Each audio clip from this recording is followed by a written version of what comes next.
Hello everyone, this is Bilingual Child channel and now I'm speaking English, not Russian.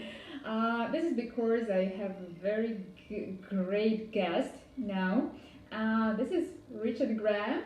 Oh, me? Okay. Yes, you. Hello, Richard. Hello. Hello. And I believe that you all love him during this video, because this is the person who created Genki English course for children, I believe, for people of all ages, but it's so great fun that people just start learning it from the very first lesson.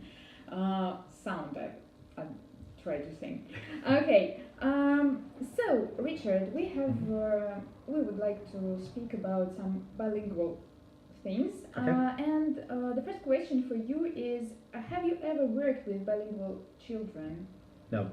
You're very shocked. Okay. No, so I don't work with bilingual kids. I work with kids learning English and languages. But I've got lots of friends, and I know lots of people who've got bilingual kids. Mm-hmm. Are there any special features of bilingual kids? They're different from monolinguals or no?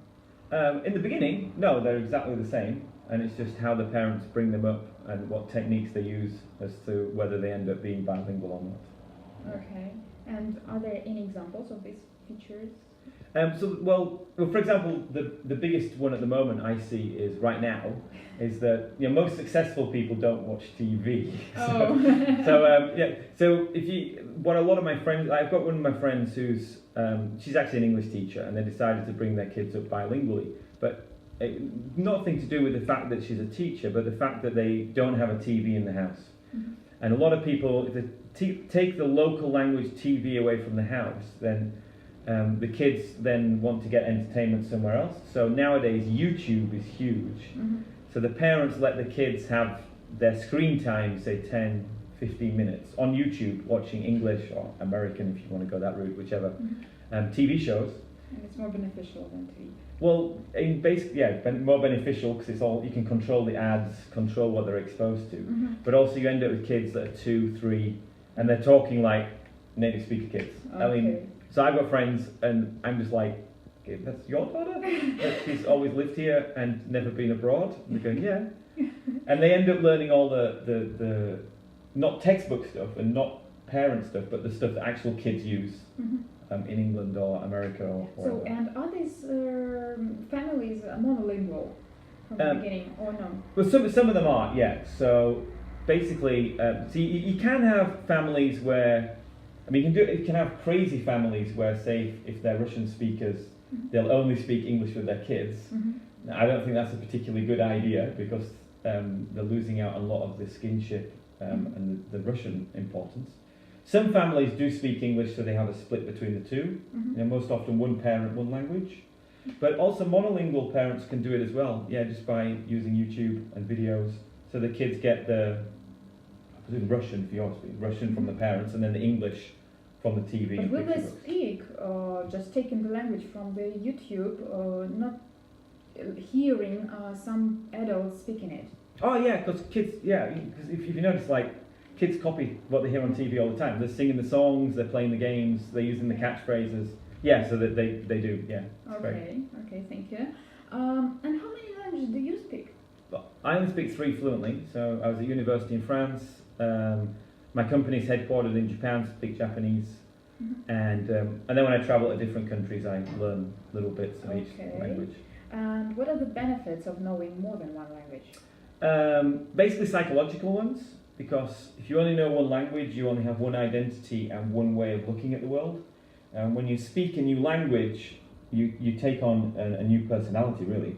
And so you can look at your own language from another language point of view, so your own language becomes better. I think it's Goethe who says, if you don't understand a foreign language, you don't understand your own language. Yeah. So that becomes better. Plus you get the extra cognitive skills of, more languages you learn, the more other things you can learn. Plus, of course, if you speak in English, you get however much more percentage income if you can speak English. Oh, income. Income. Yeah, when they get older, yeah. Yeah, that's right. Plus all the other stuff. You can travel, you can set up businesses, you can do whatever. So. Okay, thank you. And is it difficult or easy to learn a new language? If you think it's difficult, it's difficult. If you think it's easy, it's easy. Okay, just believe in yourself, yeah? Just know it's easy, and it's, you know, going to the moon, quite difficult. You know, at university I was studying using NASA satellites and things. Space science, quite difficult. Learning a foreign language, anyone can do it. I always say that in England and in America and in Australia, there are lots of really, really stupid people, but the stupid people speak fluent English.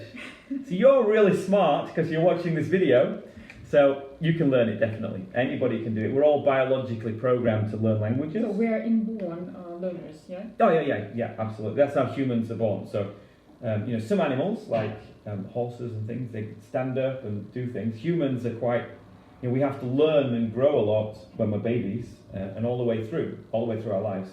So we have the ability to learn languages, yeah. What makes us human, one of the things. And what do you think? What is the best age to learn the language? So, the second language, yeah? The second language, okay, well, there's some controversy about it. So some people say from birth, and some people say from before birth. Oh, wow. So, yeah, so I'm not into... I was looking shocked, yeah. I was thinking about the third, like from 3 years old, from 6 Oh, no, that's too late. That's far too late. Wow. Yeah, yeah. So between 0 and 1, so between 0 and 1 is where you're creating the most synapses in the brain, and you're learning as many different phonemes as possible. So your ability to learn the different sounds decreases with how old you get. So in the first year, kids need to be exposed to as many different sounds from like Chinese, Vietnamese, different languages, and then they'll have those associations in the brain. They'll be able to learn the languages as they go on. And then some people say that, you know, before they're born, you should expose them and put speakers on their mum's tummy and stuff. Yeah. I don't know if that's true or not, so I'm not going to say on that. But certainly from being born is the best time to learn a foreign language. If you leave it too late, it's a lot more work. You can still do it, but it's more work. Okay, thank you.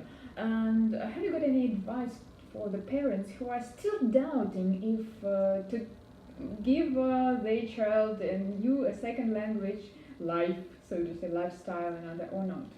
Yeah, well, I think it's a case of evaluating what priorities you want. You know, everyone wants the best for their kids, and if you really want them to have an easy time learning English, then do it as early as you can. Because think about when you were at school, you know, doing all the grammar and tests. If you can learn it when you're a baby or really young, it makes the rest of school easy, and it makes your living languages better. So if you're doubting it, have a think about it and try it. If you're not sure, it's not for everybody. It's a lot of work to do it. But if you really want that result, go for it and do it.